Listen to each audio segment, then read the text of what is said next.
Fala, minha querida turma, como é que vocês estão? Tudo bem? E aí, pessoal, beleza? Pessoal, Carlão Channel na área. Como eu tô na rua e é obrigatório o uso de máscara, pessoal, eu vou ter que falar um pouco mais alto, tá bom? Espero que isso não seja incômodo, tá? Não é mais um vídeo do Dodge, vocês já estão cansados no bom sentido de conhecê-lo. Nesse vídeo a gente vai fazer mais um episódio do Locais Famosos de São Paulo. Por coincidência, a história de hoje se passou no ano que o meu Dodge foi fabricado, 1974. E ao fundo, se o Enzo puder dar uma pegada, o famoso edifício Joelma, que ardeu em chamas no dia 1º de fevereiro de 1974. Inclusive, pessoal, ao longo desse vídeo, nós vamos mostrar para vocês uma revista manchete da época. Eu vou até pegar aqui. Aqui, ó.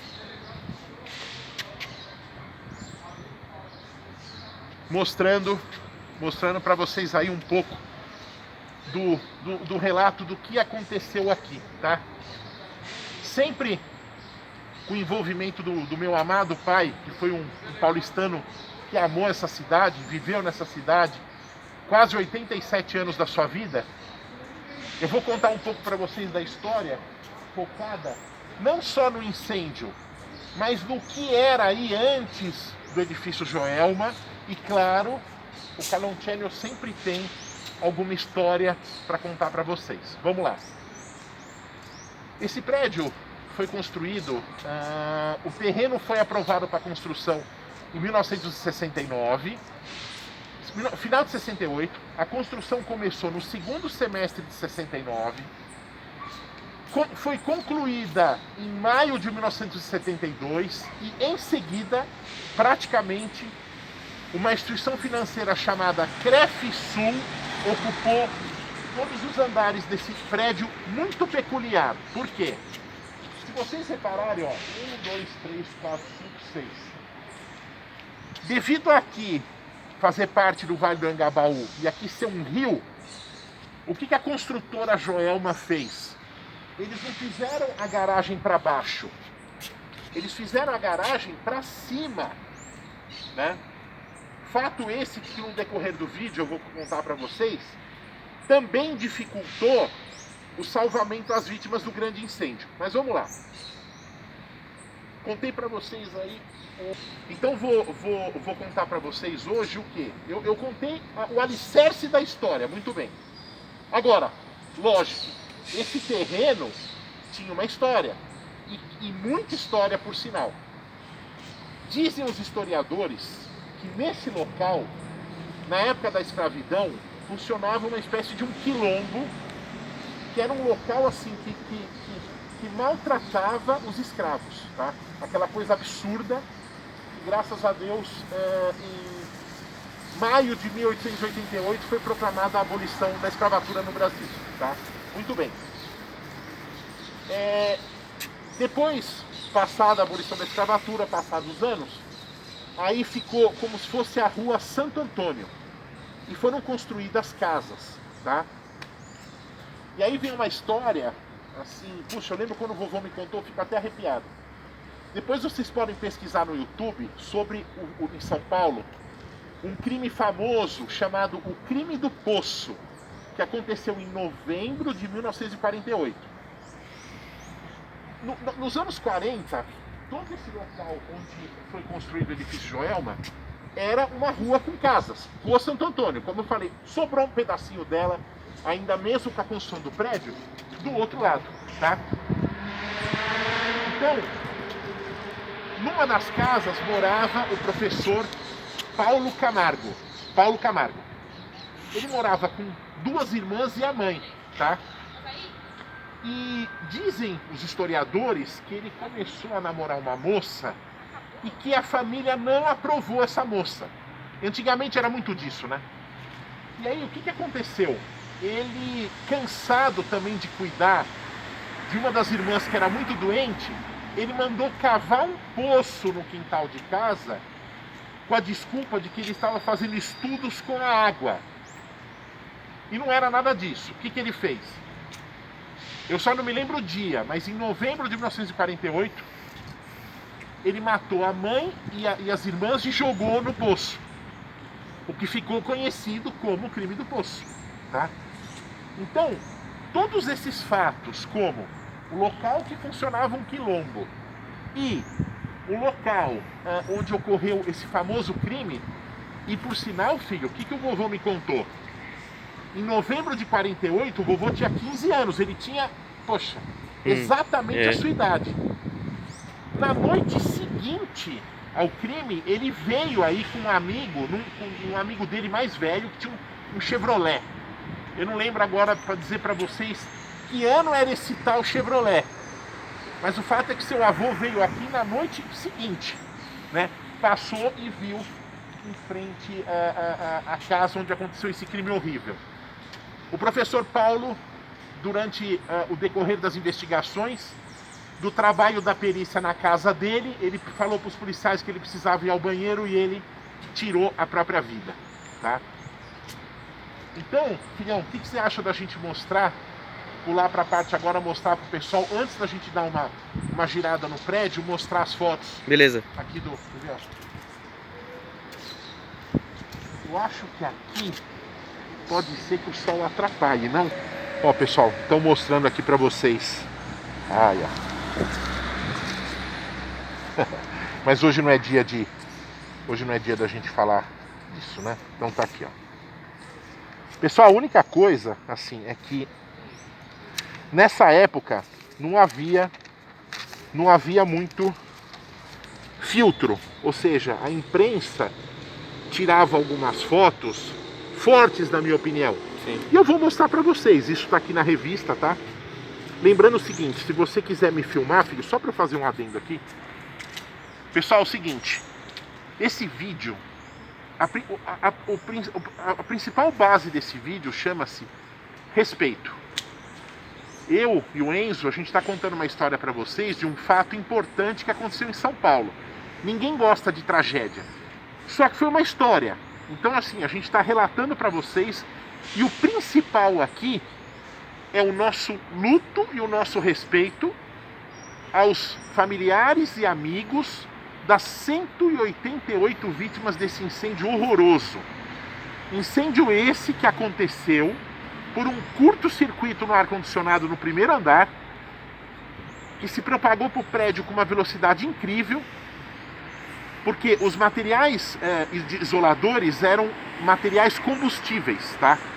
Apesar de tudo, o incêndio do Joel me ensinou muito para São Paulo. Na verdade, o incêndio do Andraus 2 anos antes já teria que ter ensinado, em fevereiro de 72. Mas digamos que o incêndio do Joelma foi o pilar principal por conta do número muito grande de vítimas. Então, essa questão da obrigatoriedade de extintores de incêndio em todos os andares, portas corta-fogo, proibição do uso do elevador, tanto que tem uma história no cemitério, eu não sei se é no cemitério do Araçá, das 13 almas.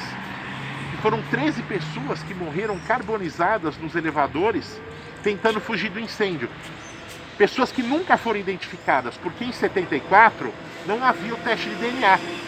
Então essas 13 pobres almas estão enterradas no cemitério, e eles viraram inclusive santos, assim, pessoas que realizaram desejos impossíveis, enfim.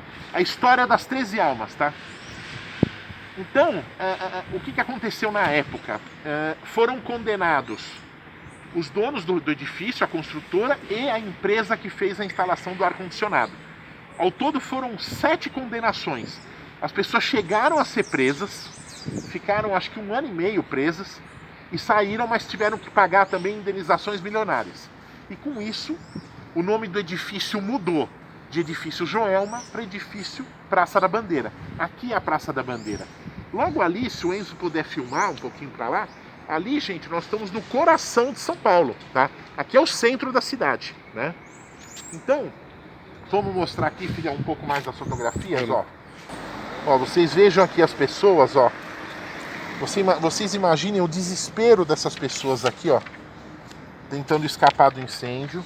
Aqui, ó. Ó, Crefsul, ó, o que eu falei pra vocês, ó. Tá? Então, ó, filhão, nessa foto a gente tem uma... É que assim, pessoal, essa face é a face de lá. Do outro lado. E lá não dá pra gente parar o carro. Porque é uma entendeu? avenida, né? Sim. Aí aqui, ó. Aí. Aqui nessa parte também. Aí, ó. Aqui as pessoas aguardando o salvamento. A presença dos bombeiros foi um elemento decisivo para que diversas pessoas conversassem, tanto quanto possível, né? Aqui os nossos heróis bombeiros fazendo um salvamento. Esse senhor aqui sozinho. Tá? Aí, ó, todo o trabalho dos bombeiros aqui. Ele não era amarelo, né? Ele ficou amarelo depois. É. A retirada dos feridos. Aqui tem uma imagem de umas pessoas caídas, enfim. Aí, aqui, ó. É bem na curvinha ali, ó. É bem na curvinha ali, ó. Nós estamos aqui, ó. Né?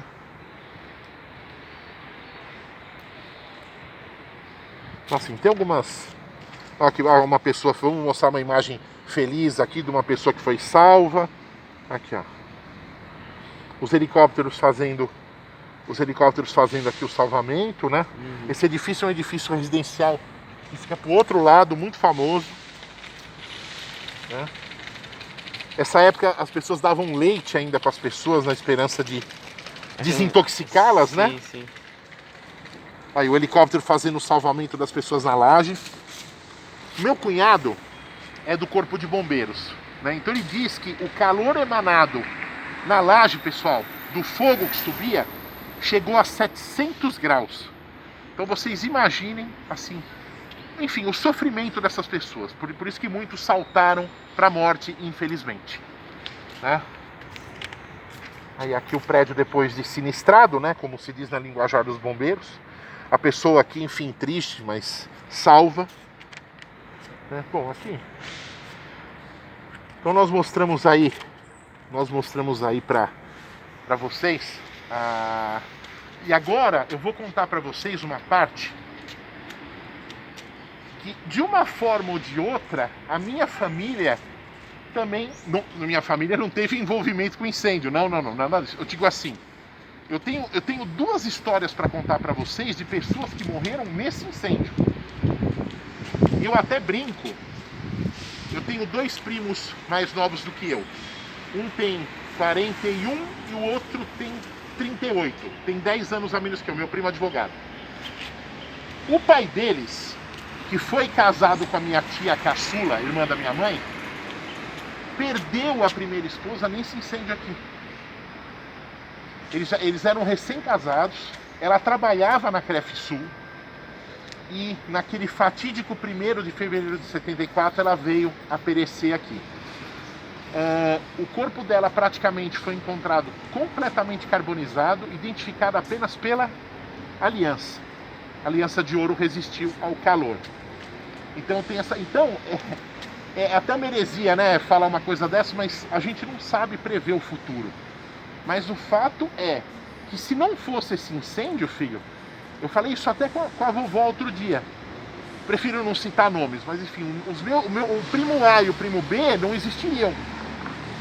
Porque esse meu tio, que já se separou da minha tia mais nova, ele era casado com essa moça que morreu nesse incêndio. Era uma moça, nossa, muito jovem, né? E agora uma outra história muito maluca que também tem relação com esse incêndio. No final dos anos 80, a minha irmã era apaixonada por um rapazinho lá no colégio, tá? E ela ouviu dizer, por parte de uma amiga, que ela conhecia uma cartomante que previa o futuro literalmente, filho. Sim. A tia Karina disse que não. E ela quis ir nessa cartomante pra, enfim, ver se ela ia ficar com o rapaz ou não ia. Muito bem. Eu tinha a sua idade, mais ou menos, uns 15 anos. Foi no final dos anos 80. Em uma dessas vezes eu fui. Só que ninguém leu minha mão. Até porque se lessem minha mão com 15 anos, eu ia perguntar se eu ia ter um Dodge ou um Galaxy um dia. Que eu já era completamente louco. Muito bem. Aí, um dia, terminou a sessão lá de leitura de mão da sua tia Karina, da amiga, da Érica. Eu lembro, era até a Érica, que foi embora pro Rio de Janeiro. E um dia a vovó ficou conversando com a pessoa. Naquela época, fazia 14 anos do incêndio, fazia muito menos tempo que hoje. E aí, filho, sabe que história a sua avó me contou? Eu lembro que era um casal, na época, já dos seus 70 anos. Isso em 1988. Com certeza, ou morreram, ou estão aí, centenários já. Aí, meu filho, é o seguinte. Eu percebi, eu lembro, um clima muito ruim entre o velho e a velha. Não sei o quê, sabe aquela coisa meio ríspida? Muito bem, sabe o que essa senhora contou para sua avó? Aquele casal perdeu o único filho deles nesse incêndio. O único filho. E o que aconteceu naquela sexta-feira, 1º de fevereiro de 74? Ele trabalhava na Crefisul também. A sua avó, quando ela contou isso pra ela ficou até arrepiada também. Disse que ela falava assim: Marilda, aquela sexta-feira, a vovó lembrou o nome do rapaz, era Alfredo. O Alfredo levantou e falou pra mim assim: mãe, eu não quero trabalhar hoje. Aí vocês vão dizer até uma heresia citando essa palavra de novo, porque ela não era cartomante. Então por que ela não previu? Porque ela já era cartomante em 74, né? Por que ela não previu que o filho ia morrer? Muito bem. O fato, gente, é que o Alfredo não queria trabalhar aquela sexta-feira. Mãe, eu tô com preguiça, eu não tô com vontade. Era uma sexta-feira bem chuvosa, nublada. Né? O seu avô me contou. O seu avô viu o Andraus pegar fogo. Esse aqui não. Ele estava num cliente, acho que se não me engano, em Guarulhos, ele me contou. E aí, filho, o marido chegou e falou: sabe como é filho, pai com filho homem, né? Que nada, vai ficar em casa o quê, seu vagabundo? Vai trabalhar, você penou tanto para conseguir esse emprego e tal. Quer dizer, ironia do destino. Se ele não tivesse ido trabalhar, ele teria sobrevivido. E se ele não tivesse ido trabalhar, no máximo ele teria perdido o emprego. Não ia perder o emprego. Mas ele arrumaria outro emprego. Então é uma coisa assim, engraçada, né? Você vê como o pessoal brinca, tem alguns inscritos que falam assim: Carlão, incrível, pra tudo, ou pra quase tudo, você e o Enzo têm uma história. Então eu tenho essa história tanto da cartomante, quanto da primeira esposa do meu ex-tio, né? Então, gente, agora falando assim mais uma parte da história, o que aconteceu? Depois do sinistro, o prédio ficou fechado por 5 anos e ele foi reabitado em 1979, né? Inclusive teve até um filme chamado Joelma, 23º Andar, estrelado pela atriz Beth Goulart, filha da Anissete Bruno, que faleceu de Covid aí o ano passado, infelizmente. Então, pessoal, existem muitas histórias, né, voltadas a esse prédio. Aí é uma questão muito de cada um, relacionados a vultos, barulhos, fantasmas, como algumas pessoas costumam dizer. Porque, por exemplo, os funcionários não permitem nem chegar perto do prédio. Porque quer queira, quer não, acaba sendo uma atração turística, por assim dizer, porque foi o incêndio mais devastador aqui da nossa amada cidade de São Paulo. Nós vamos tentar, antes de terminar o vídeo, dar um giro com a câmera pelo prédio. Mas a gente não promete muita coisa porque o pessoal aqui é bem casca com relação a isso. Mas existem, inclusive, muitas histórias de... por exemplo, na eleição presidencial de 2002, quando concorreu José Serra e o Lula, o diretório do PSDB alugou uma sala aqui. Veja, pessoal, isso são histórias que eu li em diversas fontes, veículos de comunicação. E parece que o pessoal do PSDB chamou uma monja budista para purificar o ambiente. E essa monja budista, enfim, aconselhou a não alugar a sala. Então diz que muitos que frequentam esse prédio dizem que ele tem assim, um espectro muito pesado. Eu vou dizer uma coisa para vocês: crença, política, religião, futebol, carro, para mim são coisas que não se discute. Eu como é que se chama youtuber, filho? Influenciador digital, como influencer, né? Quem sou eu? O canal Channel é tão pequenininho ainda. vocês perguntassem para mim, Carlão, você e o Enzo, vocês alugariam uma sala do Joel? Gente, eu vou responder para vocês o seguinte, ainda mais no pós-pandemia. Quantas salas comerciais em São Paulo estão vazias? Nessa região central, quanta gente está desesperada para alugar uma sala comercial? Então eu digo para vocês o seguinte, não é por nada, gente. Eu sou muito assim, eu tenho a minha crença, eu acredito em Deus, eu sou católico, minha família é católica. A gente teve que pausar porque... Então, pessoal, é o seguinte, Carlão, você e o Enzo alugariam um prédio nesse edifício? Pessoal, não. Sabe por quê? Pelo seguinte, pela oferta de salas comerciais disponíveis. A não ser que fosse um valor assim, muito convidativo. Eu não sei, eu tô emanando essa opinião por conta disso. Esse condomínio, ele tem uma dificuldade muito grande de fechar as contas, porque mesmo passados 47 anos, as pessoas têm uma resistência muito grande a alugar salas comerciais aqui. Eu mesmo não alugaria, não por nada, essa questão de fantasma, tudo. Eu não acredito nisso. Acredite quem quiser, como eu falei, política, religião e futebol, e na minha opinião, carro também, são coisas que não se discute. Cada um tem a sua cor, tudo isso, tá? Então agora, o Enzo vai dar uma pausada no vídeo, nós vamos fechar o dojão e vamos tentar a pé dar um giro no melhor filmando o edifício, tá bom? Pessoal, nós trancamos o Doge. Nessa parte do vídeo é que eu falei pra vocês, porque assim, os funcionários do edifício não permitem filmagem, se bem que aquilo, né, a calçada é pública.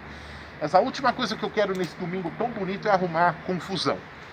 Então nós vamos tentar, na medida do possível, fazer uma externa no edifício de 360 graus, e pegando fotos da revista de 74, mostrando para vocês, né? Então, por exemplo, aqui, esse edifício residencial aqui dos anos 50 é aquele ali, ó. Tá? Então agora nós vamos começar a mostrar para vocês isso. Vamos dar sequência. E olha, pessoal, olha o que está saindo da garagem. Olha que carro de um senhor japonês. Olha que coisa linda, hein? Putz, que raridade. Uma Toyota, cabine dupla, né? Então nós estamos filmando aqui o edifício para vocês, tá?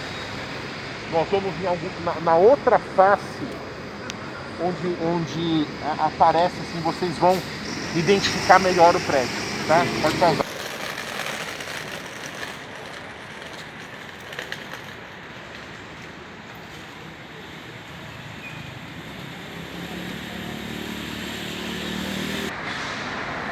Aí, pessoal, aqui vocês têm uma tomada geral aqui, ó. Cref Sul aqui, não podemos deixar de mencionar o teto de uma veraneio, e nós conseguimos ir por outro lado do edifício. O Enzo vai dar uma externa para vocês, ó. O engraçado é que das fotos, quando a gente olha as fotos, ele parece um prédio muito maior do que ele é, né? Mas tá aí, Joelma, atual edifício Praça da Bandeira, vitimado, sinistrado por um incêndio horrível em 1974, do qual, infelizmente, 188 almas perderam a vida, né?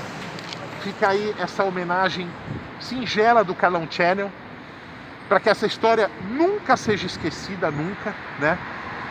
Que bom que isso tenha servido de exemplo, porque depois desse incêndio, nós tivemos, em 1981, um incêndio no edifício Grande Avenida, na Paulista, onde acho que morreram 5 pessoas, e depois no prédio da CESP, onde eu fui com o seu avô algumas vezes. Então, pessoal, esperando que vocês curtam esse vídeo, mais um episódio de lugares famosos de São Paulo. Fica aqui o nosso respeito, o nosso eterno luto pelas pessoas que pereceram nessa tragédia. Faça as considerações, filhão. Pessoal, muito obrigado por terem assistido, deixe seu like, compartilhe o vídeo, é isso aí, valeu.